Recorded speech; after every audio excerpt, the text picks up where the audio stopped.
less master procrastinator and more just there was a million things I could have done. So I don't know if we were starting the podcast proper right now, but sounds good to me. Hi, Craig. Hi, Chris. Hi, Craig. Hi, Jay. GDM, Grumpy Dungeon Masters. I found out when I was it's tired Dungeon Master apparently. But go ahead. Yeah, tired Dungeon Master. So I was editing the publication before I released it last night. Yes. And so it turns out smoke methods don't have a false appearance. It's a storyline. It doesn't have a false appearance, so I had to quickly change that to, instead of them being in their false appearance, be that they were hiding. They're like the only method that doesn't have a false appearance. Why are they the only method that doesn't have a false appearance? Everything else does. Maybe it's a mistake. That actually makes no sense at all. I don't understand why methods in general have a false appearance, but if all of them except one have it, they should all have it. Right. And like I remember I based everything off the ice methods, and then I saw, oh look, there's a smoke method. I didn't even look at the smoke method to see if it did it. Yeah. Right. So I'm opening all the methods right now. All right. There is in total. All right. So there's the ice method, the smoke method, the dust method, the magma method, the steam method, and the mud method. And mind you, that's what we have in 5th edition. Right. Previous editions had shit tons more of these things because you had your sort of quasi-elemental planes that would mix, and I don't know. Methods I've always had problems with methods. They are not one of my favorite creatures. So I guess it falls into two categories then. You have the ones that are physical-ish things and ones that are kind of like vapor. So ice, magma, and mud all have false appearances, where smoke, dust, and steam do not. Which makes no sense. If any of them would have false appearance, it would be the ones that are more ephemeral. Right? It looks like it's a cloud. That makes sense. As opposed to, well, I mean, I guess all of them could have it, but if I was going to say any of them would, period, it would be the smoke method, the mist method, things like that, over the more physical ones such as magma or mud. Right. It's very weird, and it kind of leads up to the topic that I wanted to talk about today, which was what monsters do you play wrong? And if all you know of them. and if you know that you play them wrong, why do you continue to play them wrong? My specific example is I play Duragar wrong. Okay, you mentioned this to me last night, but we didn't delve into it because we knew we were going to talk about it. Why do you play Duragar wrong? So Duragar have an action where they can enlarge in size, and they go from a medium creature to a large creature. Mm-hmm. Go from normal dwarf size to ogre size. It's something that all the Duragar have, and they can either enlarge or they can shrink. Okay? Correct. You played the Christmas one shot, you fought a bunch of Duragar. One was tiny and stabbed you in the back. Yeah, he did, that little shit. He died though. He died. I lived. I do not treat their shrinking or enlarging as an action. Mm-hmm. Whenever I play a Duragar, I realize this after the fact that, oh shit, I should have done that as an action, not as part of their turn. But it doesn't. That is their turn effectively. Right, but it never kind of clicks in my head as that I'm doing it wrong. A lot of the monsters I can read and go, okay, and I have a general sense and general idea of this is how this monster works, or this is how this monster gets played. Maybe there's some comments on there about how the monsters work in one way or another. But for Duragar, I can't see them taking 6 seconds to enlarge. And here's where my brain goes. It goes to the Avengers movie, where the Leviathan is flying down at the Avengers. The Hulk just immediately jumps in. Yeah, and Captain America goes, Bruce, it's a good time for you to get angry. And he turns around and goes, that's my secret, Captain. I'm always angry. turns, and in the movement of a single punch, goes from Bruce Banner to the Incredible Hulk and decks the Leviathan. That to me is how a Duragar enlarges. Where like it takes a little bit of time for them to place, you know? And that's probably what the intent was, but to me it just feels better to move that enlarge or shrink to almost like where move goes, like because you can do an action of a sort during that's kind of like where I place it, you know? As they're running across there, that's just where I've always just been in my mind when it comes to enlarging or shrinking. Yeah, you were definitely playing them wrong. So there's a whole lot I need to unpack on this, since you threw out so much stuff. First off, let me say I'm disappointed in this actual discussion in the fact that when you talked about playing monsters wrong, my brain immediately went to role playing them incorrectly as opposed to doing, actions incorrectly. That's more of a rules thing. But anyway, basically, the idea is that it's an action for them to do the enlarged in the exact same manner as, say, a dark elf casting darkness would be an action. It's not really any different. I'm not exactly sure what it is that enlarge does anyway in 5th edition. It specifically doubles the damage die on strength-based weapon attacks. Yeah, so doubling it, that's a lot of extra damage. So here's the thing. So Duragars, the base Duragars in the book, swinging war pick, one-handed. D8, I think. It's a D8. So when they enlarge, it's a 2D8. And they throw javelins, which are D6, and so if they're throwing it with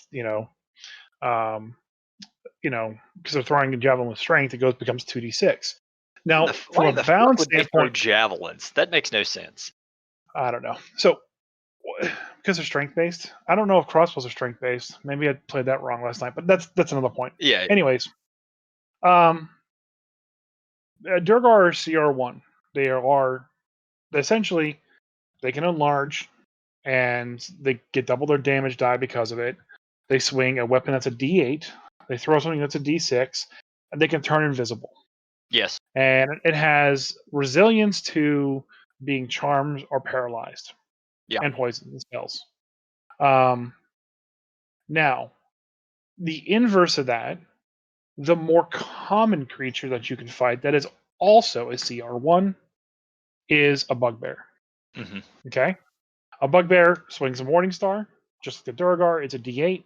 So they innately, without having to enlarge, get 2D8. Right. And then their javelins, they throw javelins too.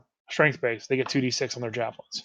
So when it comes to the damage they do, they're actually pretty much on par from a melee attack javelin standpoint as a bugbear. Look at the hit points, look at the armor class, look at the spell resistances.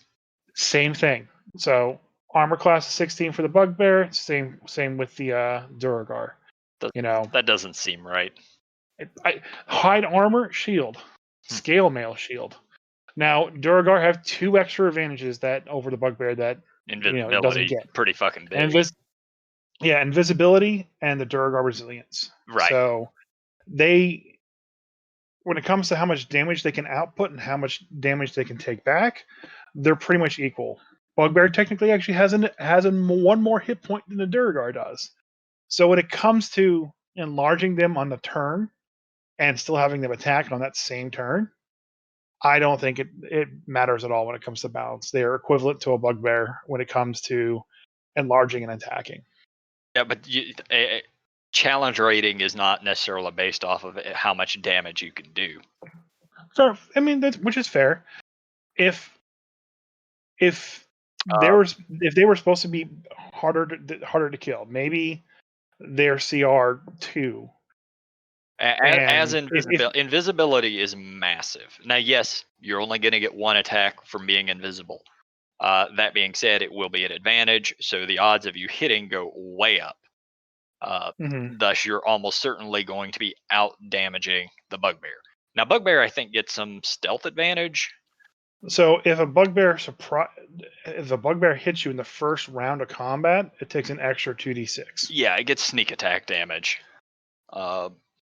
Which, sneak it, I mean, that matters. That is a lot of extra damage. But then there's also the spell resistance. Bugbears don't have shit. Like nothing at all. Right. If you're asking me what I would rather fight, I'd rather fight a bugbear because it's gonna be, it's gonna have more problems with spells. But I always play the melee fighters anyway, so to me it's equivalent. They're both the exact same monster from a fighter perspective. This one and this one are just gonna get beat down the exact same. They both have extra damage if they surprise me. They both have a lot of hit points and they have a shield. The only part where I can kind of see where Durgar gets the leg up, of course, is invisibility. But if you give them other weapons other than a war pick, like you give them a maul, and now they're doing, 46 damage. I think it doubles a die. So yeah, it would do 46 or Yeah, something you like you along also those lines. you also kind of have to look at stats. So as like in the mass, there is no massive difference between the bugbear and the Duergar, but there is an intelligence and charisma difference when it comes to saving throws, or sorry, just intelligence. Yeah, And but not much. and constitution as well.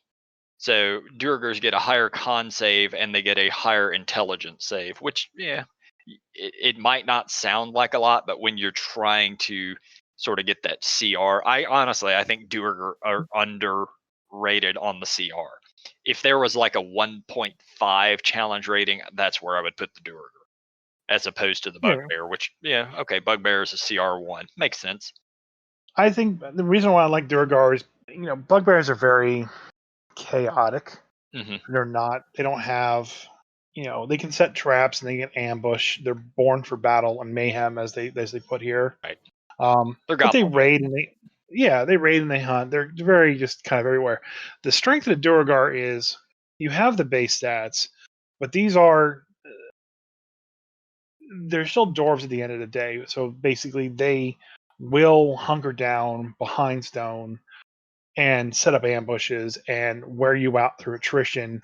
So like I gave them crossbows instead, and I gave them different weapons. And So that's the role playing them right. right. So when you start breaking the mold of the base CR1 Duragar in the action book, and like you have one there with like a shield wall, and then you have people behind them firing because they're smart enough to do all that. That's when the enlarge can really pack a punch. So you know, there's a lot more in the Icewind Dale campaign setting that I got to look into and kind of read. And I do honestly, I'm going to keep doing enlarge wrong, but at the same time, I got to make sure that I'm not overdoing it. And And I would say make it a bonus action, but that yeah, would be a pointless because Duergar don't have any other bonus actions. So right, basically they're still just going to do it on the first turn and roll with it. right. So like this, the cool part too was I really like my group that I have because Um, one of the players I have is very experienced with the game, knows all the rules, and he saw me kind of doing this with the Duragar, with the enlarging and them without having a cat take an action, Right. and he didn't didn't bring it up. He's just like, hey, I was curious why you were doing that. He said it made sense to him from my perspective. Um, and so I really like this that I have players who know the rules and don't rules alarm me or call me out on Yeah. things. And you'll find that that's going to be with the more experienced players. Yeah, Like I see stuff occasionally and I try my damnedest not to call it out. because like one of the reasons why so there was a room they came in and they made too much noise. They failed stealth checks. So two sleeping Duergar had woken up. So I put them in pajamas. So their AC was like 10. Nice. So um but they opened the door to one and it surprise attack from a Duergar because he was invisible waiting for him. Yeah. The other one opens the door and starts pitter pattering across the room to get into flanking with the guy who failed the stealth check. And I described it as like you hear the pitter pattering of your footsteps that just start turning into tromping of footsteps as behind you an ogre-sized Durgar appears, and I like adding that like little bit of Not to like flavor not into the not to into the fully game. not to fully get off topic, and we could definitely finish up our Durger conversation. But one of the things I had actually written down to discuss was invisibility, Hmm. because invisibility, it's less of an issue with your standard invisibility spell because you get an attack, it goes away. But greater invisibility is a problem, and it always has been, because they don't have hard set rules on how to handle it. So something that is invisible, if you know where it's at, you could attack it. You do so at disadvantage. But it's the issue of you don't know where it's at. How do you even handle that? So there was a situation that I read on Reddit months ago where a player was very upset at his DM because the DM was really hardcore metagaming the fact that the enemies knew where the invisible wizard was. Hmm. And so like he was in a situation where basically he turned invisible and ran across the battlefield to the other side of the battlefield and then hid behind like half cover. And the Durga or not the but the DM had like the big bad end guy immediately attack the invisible wizard, and his response was he would have easily seen your footsteps as they tromped across the field, so he knows exactly where you are. See, yeah, And I would call BS on that too. right, At the very, very minimum, that guy should be allowed to make a stealth check. I know that. Yeah, it would be a consent. He would have to spend his action to do a perception check to figure out where that wizard was. Yeah, But that's not even what he did. He just went and attacked him. And the reason why I remember this is because he attacked him with basically a fuck you spell and killed him instantly. yeah. And that was just horrible DMing on that guy's part. Like, he's invisible. So Like, let me throw you out the exact scenario that we ran into 2 weeks, yeah, a couple weekends ago, or maybe it's this weekend. I don't fucking remember. It all runs together nowadays. So I am playing a sorcerer, or sorry, a wizard, and I am the only person who can see invisible creatures. Uh, we are playing in the maw, which is all nighttime, all the time. And one of our other players is playing a gloomstalker. I think that's what they're called, the ones that are invisible when it's dark. hmm So we run across another gloomstalker who's trying to kill us. So our gloomstalker archer can't see him. He can see all of the party except for our gloomstalker. Uh, I, as a wizard, see the guy. I yell the direction that he's at, and I chuck a fireball on the dude. But he's still fucking invisible. Nobody will ever be able to see this guy because of the way Gloomstalkers work. Unless somebody drops a light spell or something like that, he's going to stay invisible the whole time.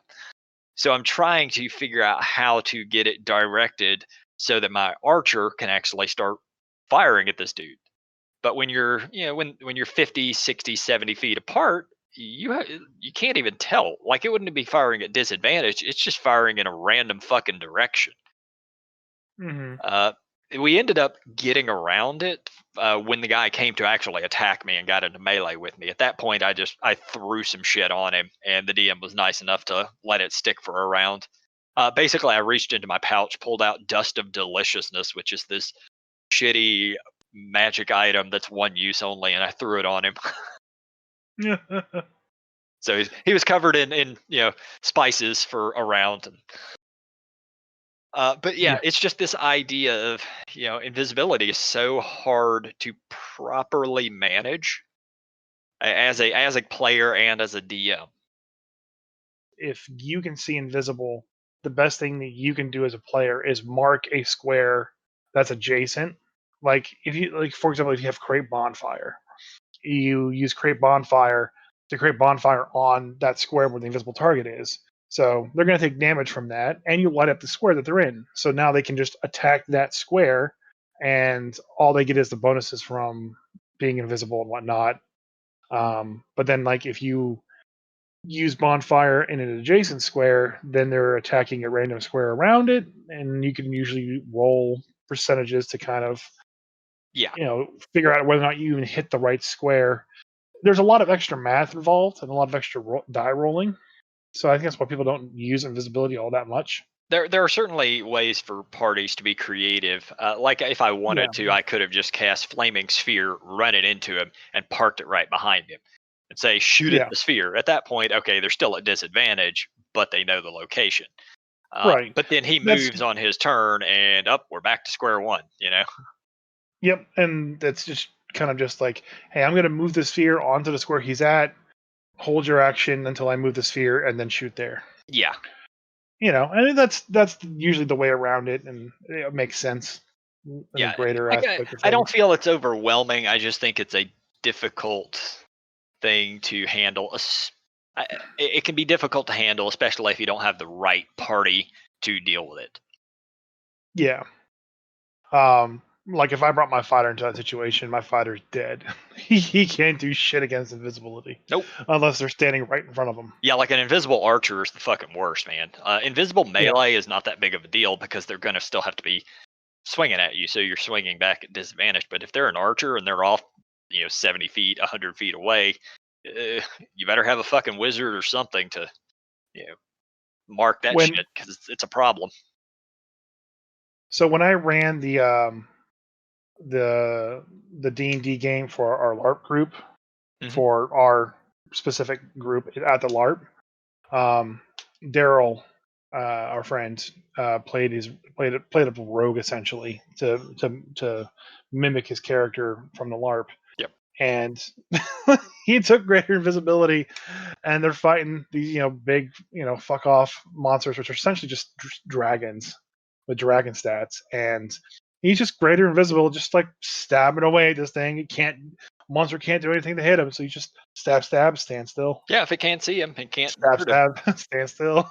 Yeah, he completely broke the entire encounter and just doing like 85 damage a round. with Nothing I with a could do single spell. Yep. with a single spell. Yep.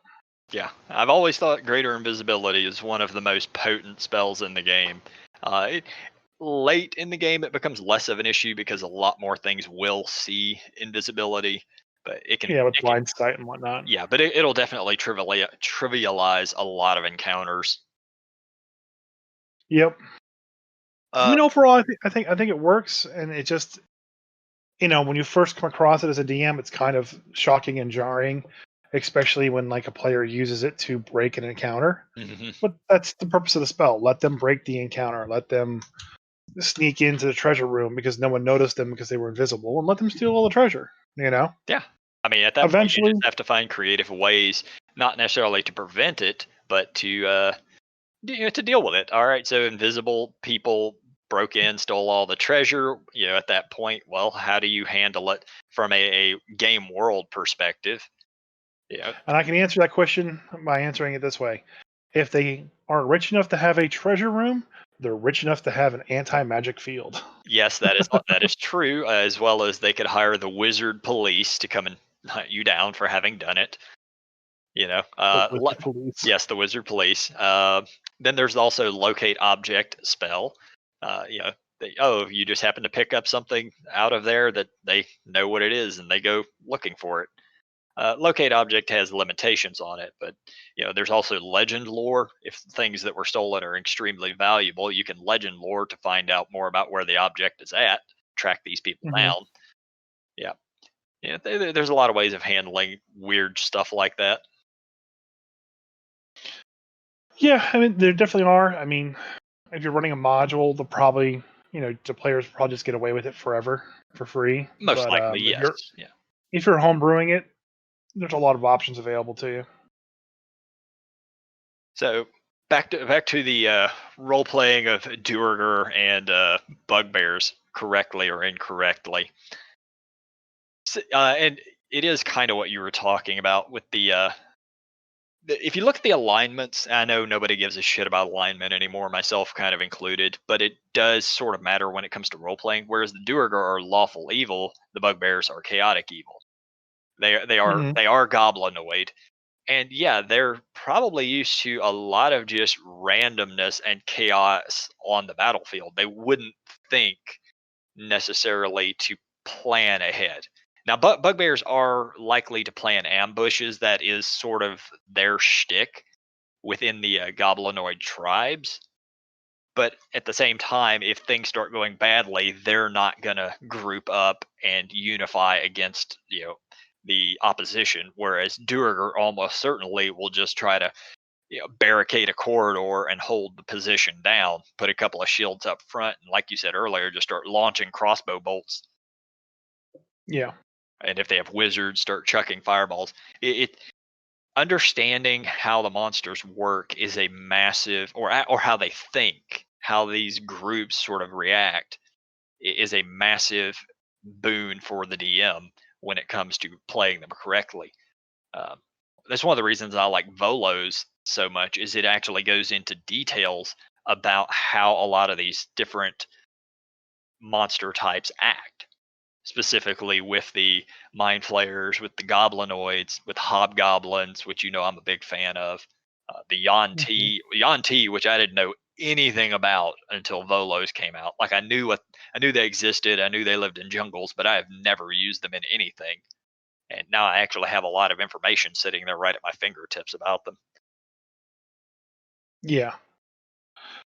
Yeah, and there's so much too, especially on D&D Beyond. Like when you bring up a monster and they have like the monster stats, but right below it they have like all this like listing of like the history of the monster, like how they work, how they came to be, and the Duragar section's like a page long because them being enslaved to mind flayers for centuries, and then winning their independence and just basically losing any idea of what it means to be happy or proud. Yep. And so like I kind of even mess up a little bit too. Like, and I was very I had one of the Duragar, like, you know, kind of proud that he was getting the one up on the players, and I need to correct that for next time. Yeah.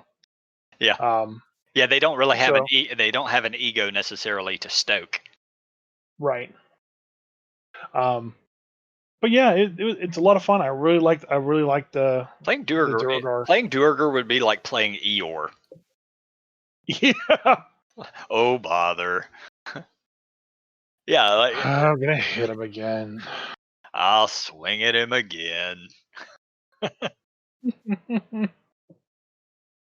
Ugh, I would hate that as a player. As a DM, I wouldn't mind a player doing that. I would love it. I want to do it now. Uh, So what other races or classes or monsters do you play wrong, either stat wise or roleplay wise? I can't think of any that I necessarily play incorrectly stat wise. I'm pretty adept at reading stats. Now, occasionally I will forget that they can do something. I'll forget to take a legendary action or things like that. But generally, when it comes to stats, I think I'm spot on. Hmm. As far as role playing them incorrectly, I don't. Once again, I can't particularly think of anything. I tend to have just a handful of monsters that I will use often, things that I'm very comfortable with. Uh, are there any others that specifically come to your mind? I uh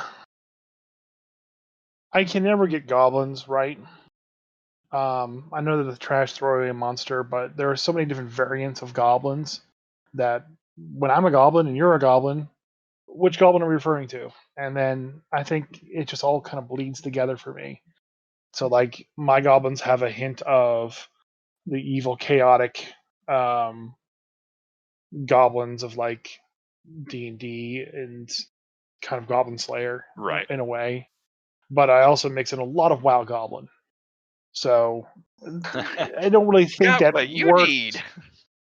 right, and that's unfortunately just my exposure to them. So that's how they are versus like a goblin from like the Harry Potter universe, which is very almost Ferengi Yeah, they're like yeah, Ferengi is pretty much a perfect description of space goblin. yeah, space goblin.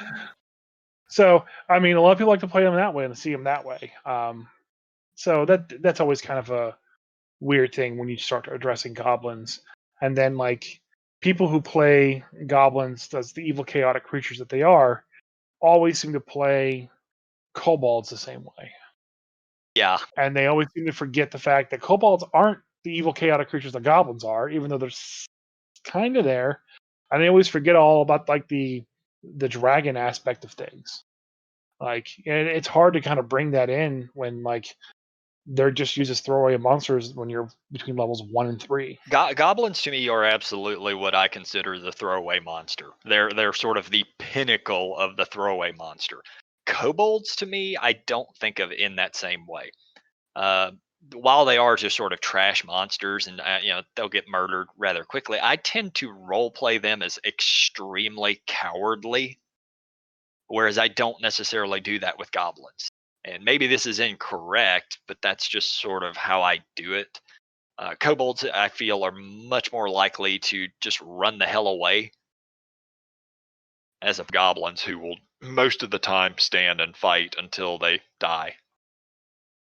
Kind of like the WoW gnolls, where Yeah, like yeah. they candle and run away. And it's just there's so many different fantasy worlds out there with different kinds of variations on the same creature. Oh God, yeah. It really, yeah, it really kind of depends. For me at this point in time, I've been shifting my goblins to be more and more like Goblin Slayer, where Right, yeah. they're Yeah. not really essentially organized, but they are super, super evil and just maliciously evil and violent at all times. I kind of steer away from the whole "oh look shiny, I'm distracted" aspect of it. Um, but luckily, I haven't had to use goblins in anything recently. Well, Icewind Dale, but that doesn't really count. Yeah. I haven't had to use them in Icewind Dale yet. Maybe Yeah, they'll you did. It maybe was, did I? it was the first mission. Oh yeah, the very first one. That's right. I forgot about that. Um, Yeah, they're kind of throwaway there. yeah, they really kind of were. I got to thinking a little more about it. One thing I probably do roleplay incorrectly a lot is devils. So Yeah. devils are also they're all supposed to be highly intelligent, and I a lot of times when I run them, it can vary from devil to devil, just depending. But they also sort of tend to just be beat 'em up monsters, as opposed to trying to make deals or anything of that nature. I tend to put them out there often as just something to fight. So, what I find funny about Devils is uh, most DMs that play Dungeons and Dragons are not charismatic extroverts who are good at talking with other people and have a silver tongue. And so to have to play a devil, which is a very highly charismatic creature that has a silver tongue and uses words to kind of sway and win battles before, swinging their Yeah. claws around. Yeah, it's never going to happen with me. Like, I tried playing Incubus once. Luckily, the players just kind of stumbled their way through it because I was doing terrible, and they just kind of stumbled right through it. And Yeah, but I mean, even like what a fun. even an ice devil. Speaking of, because you had the module that you put together of an ice devil, but ice devils in here have a charisma of 18. Yeah, I think they in most situations they're much more likely to try and make a deal that is beneficial to them than they are to actually try to kill people. yeah. I have the feeling they would defend themselves if attacked, but otherwise they're probably just going to talk. Well, the Ice Devils, kinda. It really depends. They seem to be more leaders of armies than. Yeah, yeah, yeah. But still, the Horn Devil has a charisma of 17. The Chain Devil, which is one of it's a lower end one, 14 charisma. Even a Barbed Devil, the CR5 guy, like one of the lowest end of devils, has a 14 charisma. Yeah, and it's weird too because I played through Avernus, and not once, well, just once, did they ever actually have the devils like try to wheel and deal. And they had like a whole section on how to do that. There really was just the Incubus, and they kept saying, like, if the players ever try to converse with the devils, spin it this way and try to get them to sign their soul over for whatever. That's weird. I think Um, Incubus is actually a demon, though. The Erinyes, which is the female version, it's the devil version of the succubus.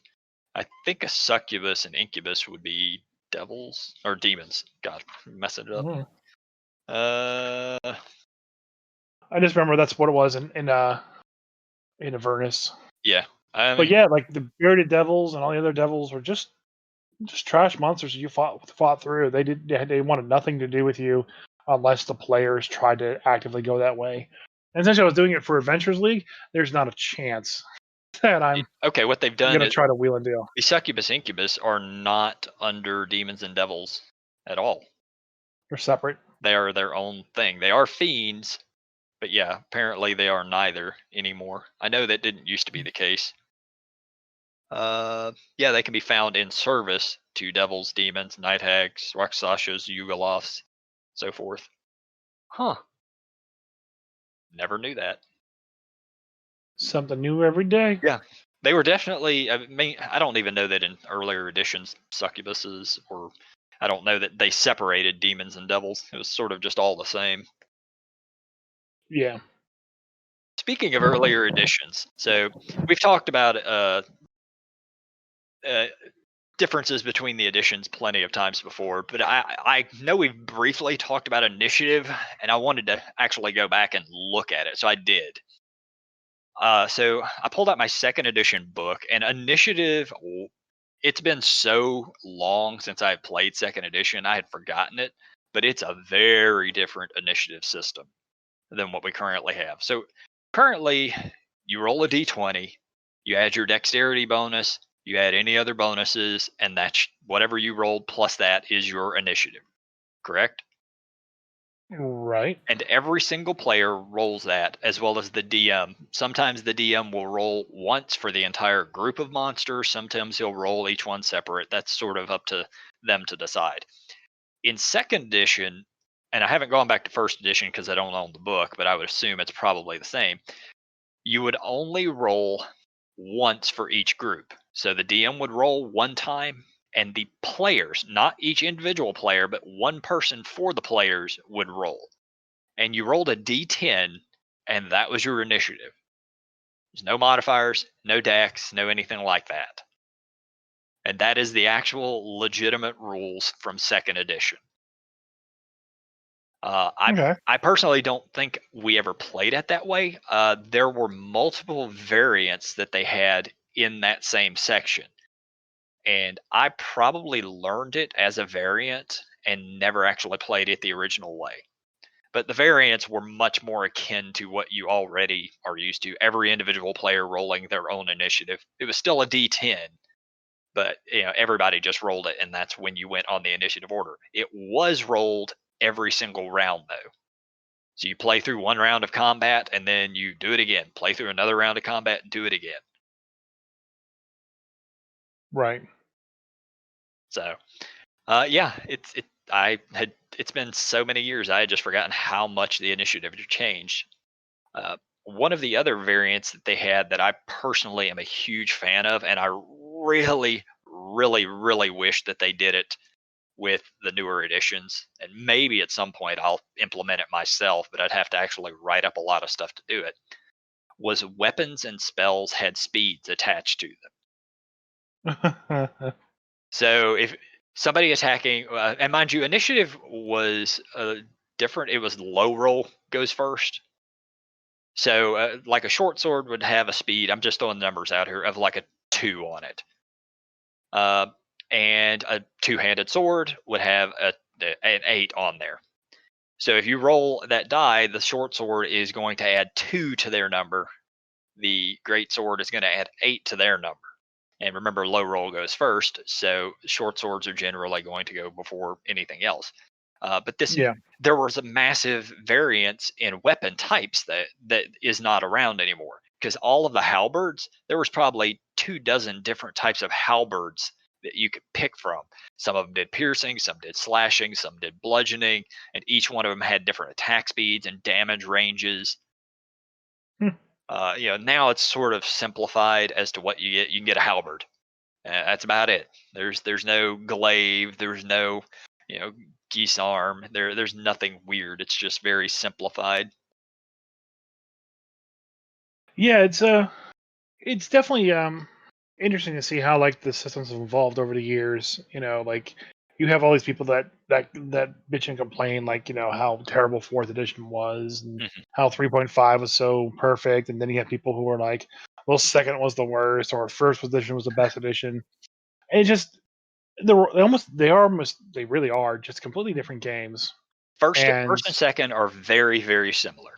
Third is right, very, very different from first and second. And fourth and fifth are very similar to each other, but very different from all the others. right. So it's very interesting to see like how the game has evolved over the years, and then you look like all the offshoots of other people's games that they've made. Like even the one that I found at the flea market, kind of picked it up. It has like a 3.0 edition vibes to it, and like at the end of the day, like if it works for you and it plays well and you can do it quickly and have a lot of fun with it, then by all means do it. Like if you like this initiative per weapon and per cast, which is very interesting Mm. and adds a huge tactical, level to the combat, then by all means keep doing it. Like even in fifth, there's probably a way to do it. There's absolutely a way to do it. And you have to realize first and second edition, they were still based off of the miniatures game. Like Yeah, D&D started as that, and that's why it had those options there, uh, yeah, because it was based off of that.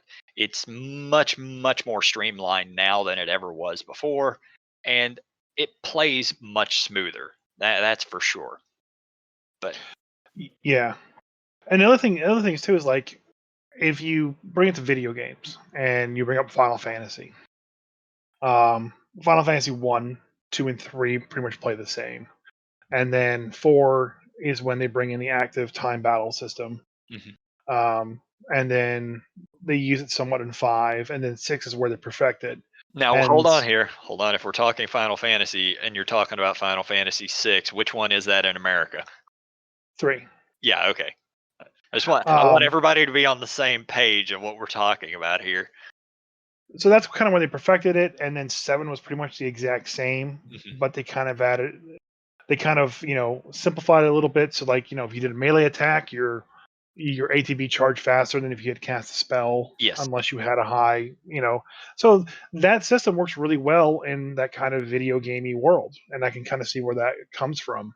Yeah. Um, It wouldn't even be fast, it wouldn't be that difficult in person. It'd be really kind of a pain in the ass to do it on Roll20 or any of those yeah, systems, uh, because you would then have to with weapons, it wouldn't be a big deal because they're consistent. They're not changing. If you're attacking with a glaive and it's got a +12, then it's got a +12. But a spell, every round you're casting a different one, that can have massive initiative changes. yeah. So if you fast forward to Final Fantasy X, which took the active time battle to a whole different level, where like you had same thing, melee attacks recover faster than spells, and you could see everybody's turn in the initiative, and then like you had characters who could hit other characters and push them down in initiative order, so you could like squeak your black mage up one rank to cast their spell before the next person acted. That system was so fun to play, the battle system in Final Fantasy X, that I forgot how terrible the game was in every other aspect.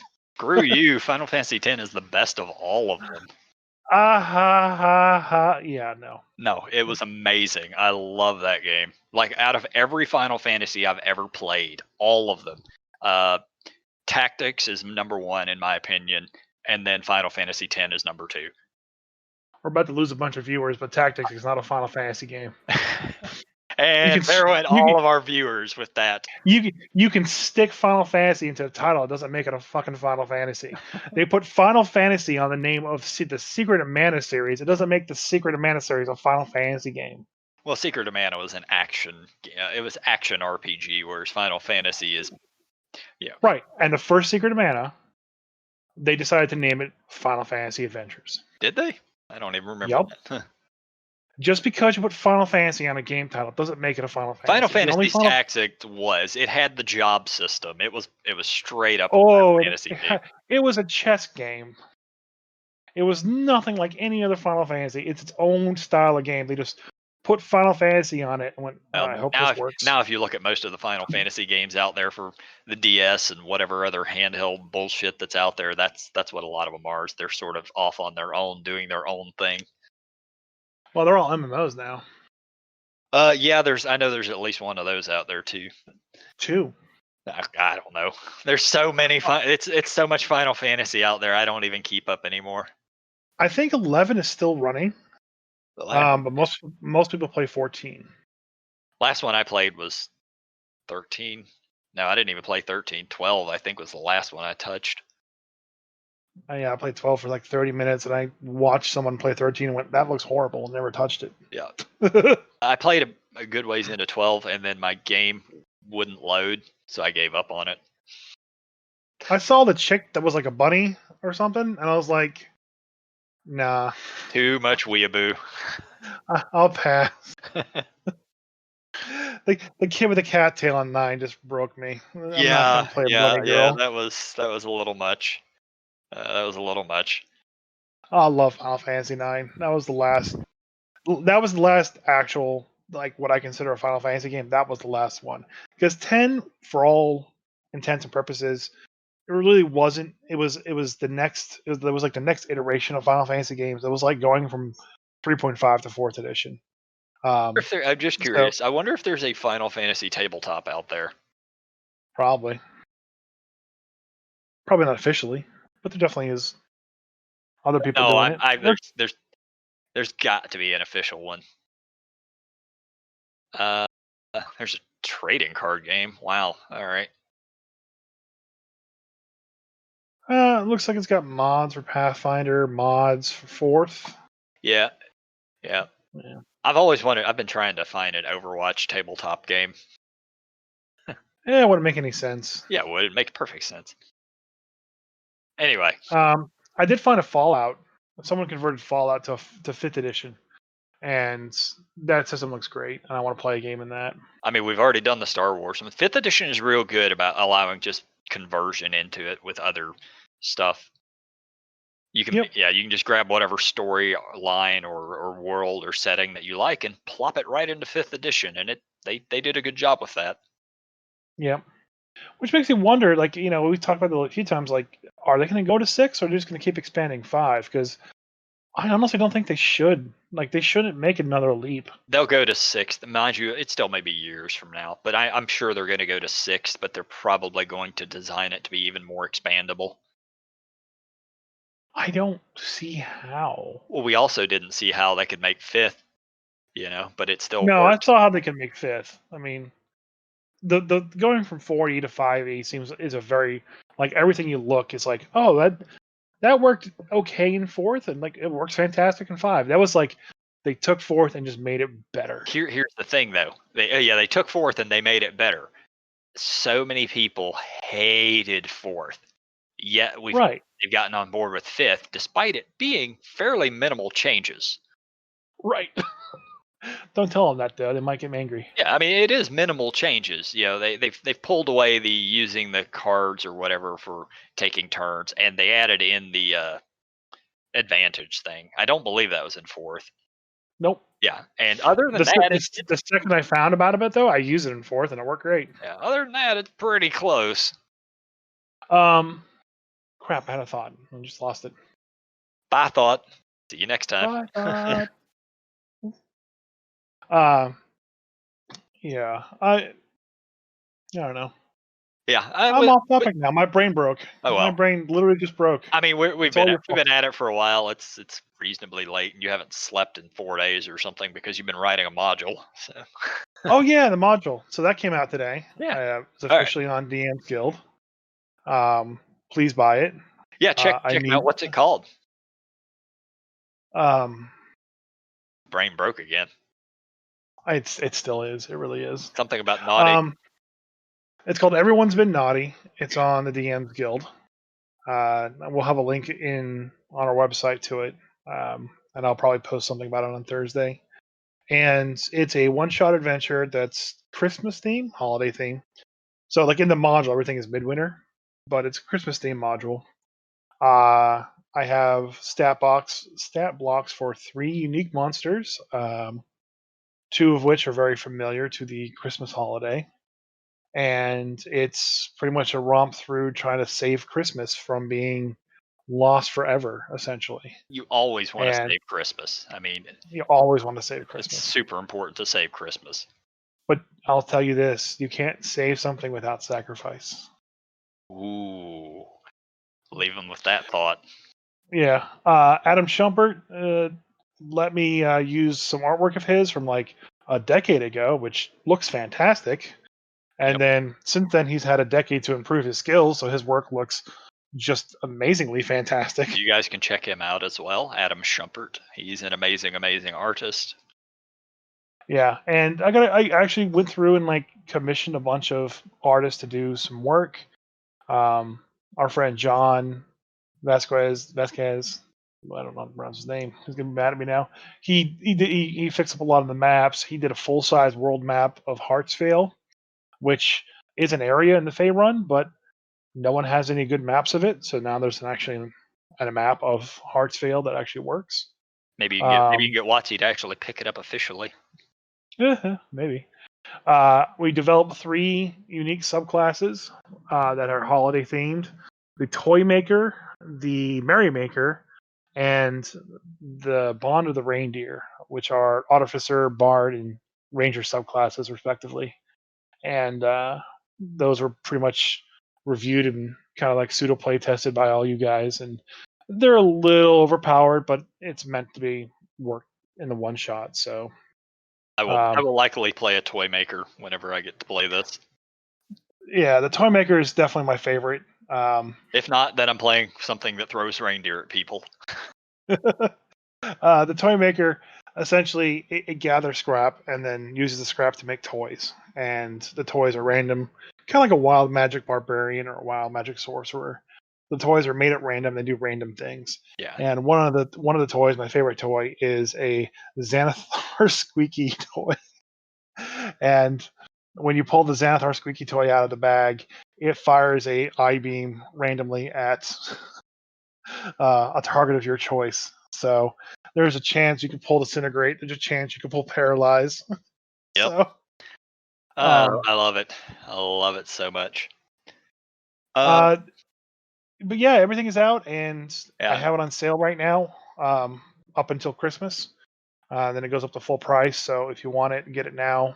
Again, it's Everyone's Been Naughty on DM's Guild. And if you guys buy it and you have any questions, just ask. We're pretty easy to deal with, and we'll answer any questions we can. Yep. I actually had someone just very recently contact me through Facebook, and she asked me to help mold the Dread of the Ice Devil module to fit her party of level 3 characters, because she wanted to start them off at level 3 and start with that to start her campaign. Yeah, I was gonna say starting a campaign. So Yeah. So I modified everything for her and just kind of sent her some adjustments, and hopefully it went well. I think she's going to start that this month. cool. And I got another comment today too from a friend of mine. My friend Sam, my original DM, he sent me a message saying, "Hey, one of my players just recommended us, the Grumpy Dungeon Masters, to him without him knowing that I'm very good friends with Sam," which I thought Wow. was very interesting. We got a Wow. worldwide presence now. Yeah, apparently we do. Because I actually go to WordPress and actually look at the visitors that we get, and to see the fact that like we're getting a lot of people in the European countries is very interesting, and it makes me smile. I mean, Yeah, Netherlands, like Britain, the Netherlands, Germany, and Spain for some reason. weird. So if you're the listener in Spain, I thank you. Yeah, we appreciate it. Keep listening, guys, and we'll keep doing it. I think that's enough for this episode. All right, bye, Craig. Bye, Craig. Oh, one last thing. Sure. Bruce, our guest last week, gave us the first official fan art for the Oh Grumpy yeah, Dungeon yeah. Master. We need to. We'll share that with And the. we'll share that out on Facebook tomorrow when the And episode goes live. it is amazing, and it is so Craig that it hurts. All right. Bye, Craig. Bye, Chris. Bye, Craig. Bye, everybody. Bye, bye, module.